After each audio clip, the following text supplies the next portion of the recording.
13 Mart Pazar günü, 2016 Pazar günüydü. O dönem Milliyet Gazetesi'nde stajyer muhabir olarak çalışıyorum.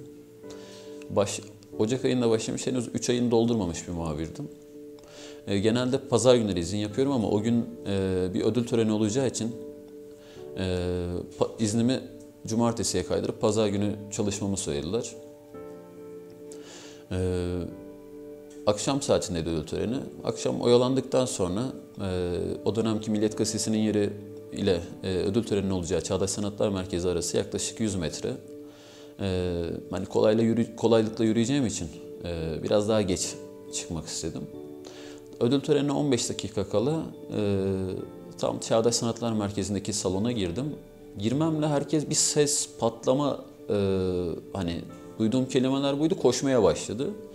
Ben de çantamı tam bırakırken tekrar sırtladım. Kalabalığı takip ederek Kızılay istikametine koşmaya başladık. Çağdaş Sanatlar Merkezi ile Güven Park arası yaklaşık 1 kilometrelik alan. O alanda koşarken bir yandan o ağır sırt çantamla yolda hem objektif takıyordum makineye hem flaşımı takmaya başladım.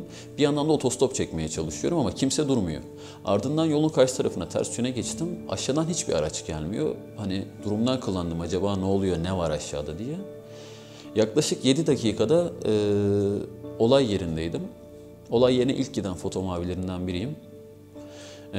İlk girdiğim an hani olayı gördükten sonra patlamış bir otobüs, yaralı insanlar, hani çok fazla detaylandırmayacağım ama bunu çıplak gözle değil, hani bir film sahnesi gibi sadece makinenin gerisinden görmek istedim ve sadece objektifle bakmaya çalıştım.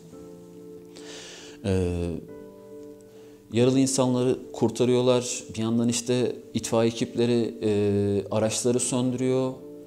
Bir anda kendimi o büyük reklam tabelasının altında yatan biri vardı. Ona kilitlenmiş halde buldum.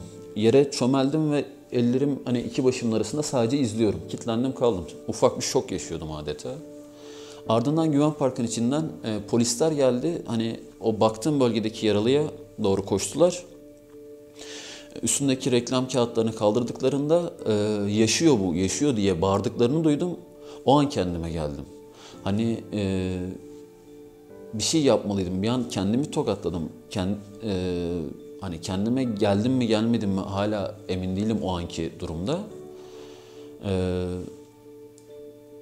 Bir baktım yaralılar sedyelerle yolun karşı tarafına taşınıyor. Çünkü ambulanslar, itfaiye ekipleri aşağıdan trafik istikametine kapattığı için giremiyorlar. Bir baktım bazı fotoğraf arkadaşlarım da yardımcı oluyor. Ben de onlara yardım etmeye başladım. Yaralıları sedyelerle beraber, sağlık ekip personelleriyle beraber ambulanslara taşıdık. Ardından polis ekipleri bizi uzaklaştırmaya başladı olay yerinden. Meşrutiyete kadar yaklaşık bir polislerin bizi olay yerinden çıkarma müdahalesi sonrasında saat 7'den işte 18.45 gibi olay oldu. Ben 7'ye 10 kala gibi olay yerindeydim. Oradan gece 3'e kadar olay yerinde bekledim. Daha sonra gece işte birçok muhabir, işte polis, olay yeri inceleme ekipleri geldi. Henüz işte yeni bir stajyer muhabir olarak da temsilciyle birebir ilk defa orada tanıştım. Milliyet'in o dönem Ankara temsilcisi Serpil Çevikcan'dı. Milliyet Gazetesi foto muhabiri Yavuz Özden beni tanıştırdı. Hani işte olayı ilk görüntüleyen foto muhabiri bizden, işte stajyer arkadaşımız Alperen Kaya diye. Serpil Çevikcan'dan hem ilk tebrik hem de ilk tanışma olayımız orada olmuştu.